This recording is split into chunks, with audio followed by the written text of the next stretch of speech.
It's time for your Farm News Week in Review. This week in Farm News, a federal judge in North Dakota has declined to block implementation of the Obama administration's Clean Water Act rule nationwide, leaving it in force in all but 13 states. U.S. District Judge Ralph R. Erickson last week granted a request by 13 states to stop the Environmental Protection Agency and the Army Corps of Engineers from enforcing the rule. But last Friday, he turned down the request to extend the ruling nationwide, citing competing sovereign interests and competing judicial rulings. The rule, which took effect on August 28th, redefines the ditches, wetlands, and streams that fall under jurisdiction of the anti-pollution law as waters of the United States. A second judge in the Southern District of Georgia declined last week to block the implementations of the rule in a separate case brought by a group of 11 other states.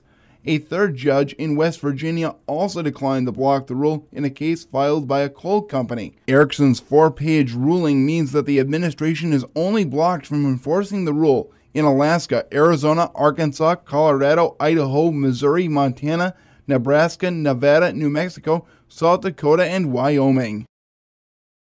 Despite the improving economy, there was no meaningful decline in household food insecurity again last year.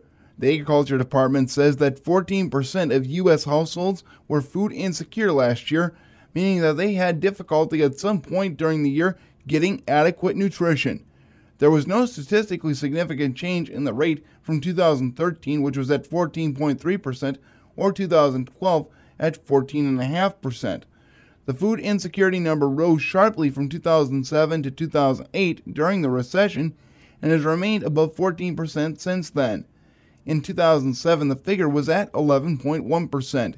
The one bright spot is that the rate in 2014 was down by a statistically significant amount from 2011, when it peaked at 14.9%.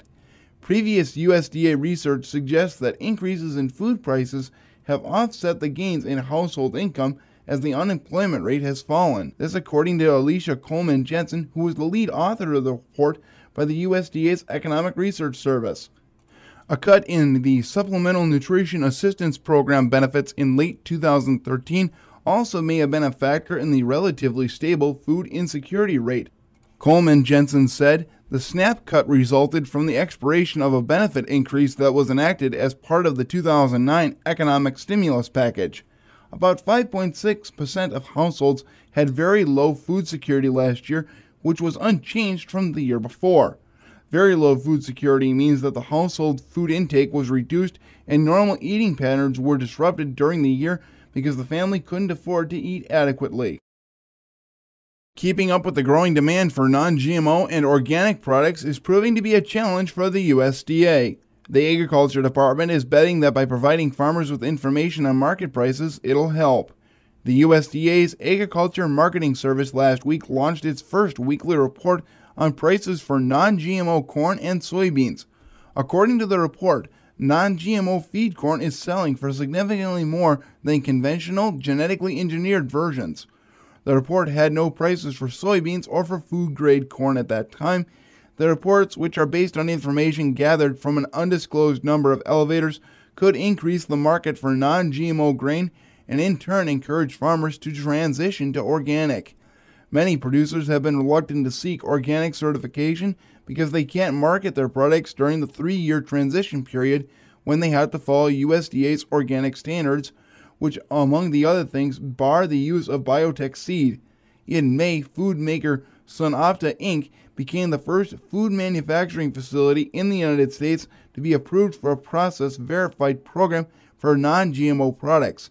Meanwhile, Congress is debating legislation that would preempt state labeling laws for biotech crops and set up a USDA-run program for regulating non-GMO labeling. The non-GMO reports are the latest in a growing list of specialty market reports. McDonald's announced this week that it will switch to cage-free eggs in the United States and Canada over the next 10 years, a decision hailed by some animal welfare activists as the landmark move because of the company's buying power. McDonald's USA buys 2 billion eggs a year, and McDonald's Canada uses another 20 million eggs. U.S. farmers produced about 87 billion table eggs last year, this according to the Agriculture Department.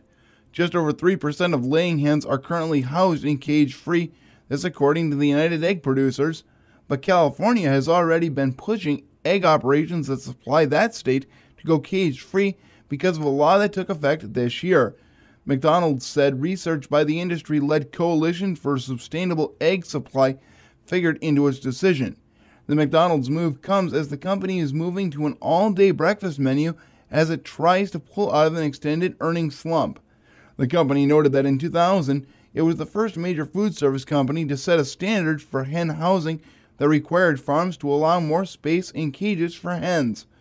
The announcement also comes as egg producers in Iowa and Minnesota are struggling to rebuild their flocks in the wake of an avian influenza outbreak that has cut U.S. egg production by 10%.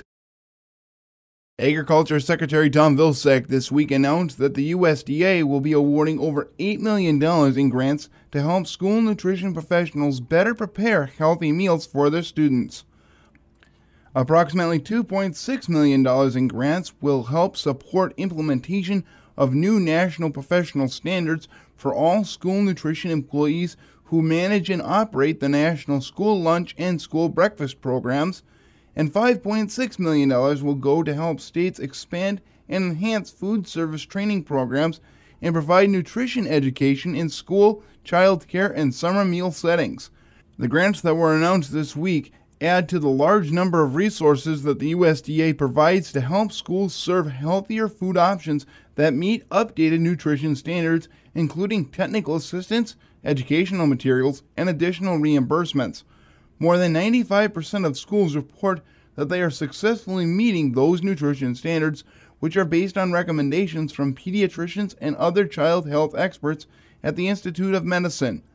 In February, the USDA announced national professional standards for school nutrition employees that went into effect on July 1st. These standards, which are vary according to position and job requirements, ensure that school nutrition professionals have the training and skills they need to plan, prepare, purchase, and promote healthy meals. The Office of the U.S. Trade Representative says negotiators at the recent Trans-Pacific Partnership talks in Hawaii made substantial progress on rules related to trade in agriculture and other issues, bringing the High Standard Trade Agreement one step closer to completion. In an update of negotiations, the U.S. Trade Representative said progress was made toward eliminating tariffs, which in some TPP countries exceed 70% for some agricultural exports, while at the same time addressing U.S. import sensitivities. No mention was made of U.S. efforts to persuade Canada to open its dairy markets to more competition, or to get Japan to ease import levels on its sacred agricultural products, which include rice, wheat, beef, and pork. The release was also silent on Australia's campaign to export more sugar to the United States. Each of these issues has been mentioned as a roadblock to the agreement. The U.S. Trade Representative also cited progress toward eliminating non-tariff barriers to U.S. exports, including permit and licensing barriers on agricultural and other products, as well as unjustified trade restrictions that affect new U.S. commitments on sanitary and phytosanitary measures and avoiding any SPF restrictions that are not based on science. Negotiators from the countries involved in the talks are now formalizing the progress made in Hawaii and looking for common ground toward concluding negotiations. The talks have been going on for about 5 years. And that concludes this week's Farm News Week in Review. Farm News available online 24/7 at fallsradio.com. This is Farm Director Scott Colum saying, thanks for listening.